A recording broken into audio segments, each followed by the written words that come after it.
Hey, what's up guys, it's me your boy Urban Caster Kevinish back here with another brand new video and I hope you guys are having a great day. So I'm here to give my underrated drivers list from the 2023 season of Formula 1 and in no particular order, let's get right into the video guys. Yuki Tsunoda. Yuki Tsunoda is one of the most underrated or rather underestimated drivers on the grid.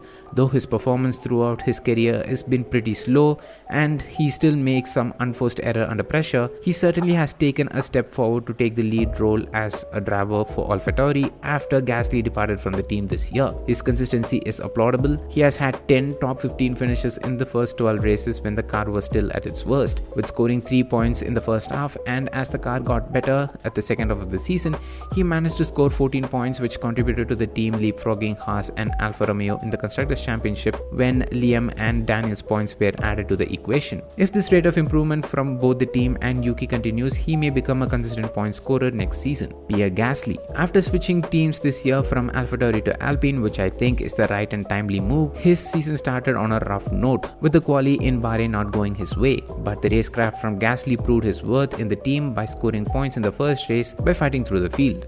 Except for his mistake at Australia, Gasly has been rather consistent this season, with the pace between him and Ocon being so close. Though I still think this year was nowhere near his best like in 2021, I still think if the car improves for next season, Gasly would shine like a golden star on a dark night, with claiming 2 P3 finishes on a difficult conditions at Spa Sprint and at the Zandvoort race.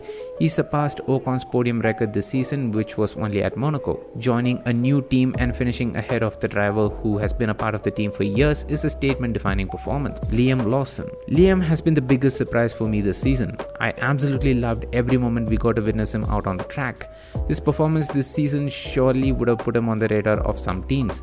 If Red Bull fails to give him a shot that he deserves, I feel like he might become the next classy talent that the team might lose after Gasly and Albon. The fact that with no understanding of the AlphaTauri car, he managed to step in on an extremely difficult condition of a race like Zandvoort, and he immediately adapted to the car and finished the race P13, something that Nick De Vries wasn't able to achieve, is a silent statement. With scoring his first points on one of the most demanding races on the calendar like Singapore, knocking out both the Bulls out of the Q3 on their dominant season is a one-liner of a story that only Liam has the bragging right for. I seriously hope he gets a F1 seat sooner. I would love to see him in Formula 1 as a full-time driver. The fact that he's been on the sidelines for so long and taken part in various feeder series like Super Formula will certainly help him adapt to any car to any conditions more easier than any other driver, as Super Formula offers more aerodynamic knowledge to the drivers than Formula 2, which will help a new driver to set up their car and fine-tune their setup better and quicker. His wheel-to-wheel and defense are also nothing shy of being impressive.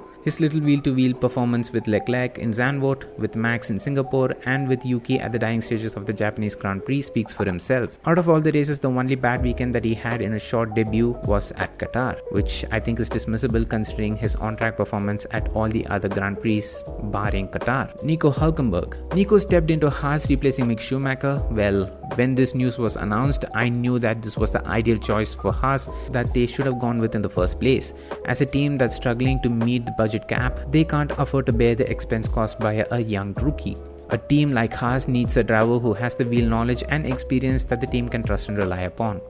And that exactly was Nico Hülkenberg. He came into the team and started to shine with his brilliant performances. His talent clearly highlighted the strengths and the weaknesses of the Haas this year, looking brilliant on quali but worse than what the worst could be on the race. His one-lap pace has helped the team to salvage some reputation out of the season. If not for that, the team would have looked more or less like what they did back in 2020. He stepped into the team and immediately started to outshine Kevin Magnussen at least under one-lap pace.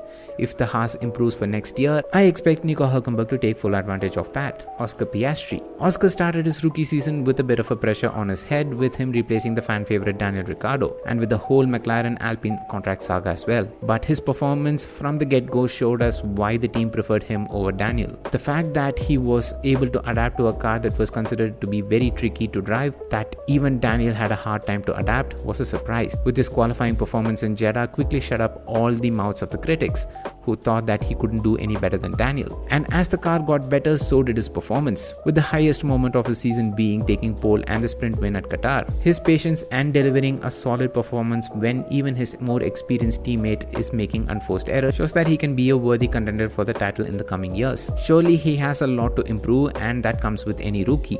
his consistency and time management certainly need some work. But for the most part, he has lived up to the hype that the team had set for him. Though he had his fair share of highs this season, I feel like Lando's presence in the sport, his performance and his finishing position in the championship this season has kind of thrown a bit of a curtain on Oscar's fantastic dream start to his long and illustrious career in Formula 1. With the car expected to improve for next year from where the MCL 60 left off this year, I expect Lando and Oscar both to be right up there consistently in the top 5 in 2024. So yes guys, these are my underrated drivers of the 2023 season of Formula 1. If you enjoyed this video, make sure to hit the like button and let me know down in the comments on who are your underrated drivers from the 2023 season of Formula 1. With that being said, subscribe to the channel if you're new and hit that bell icon and turn on all notifications so you get notified whenever I upload a brand new video. It's me, your boy Urban Caster aka Vinesh, and I'm out. Love you guys, stay safe, peace.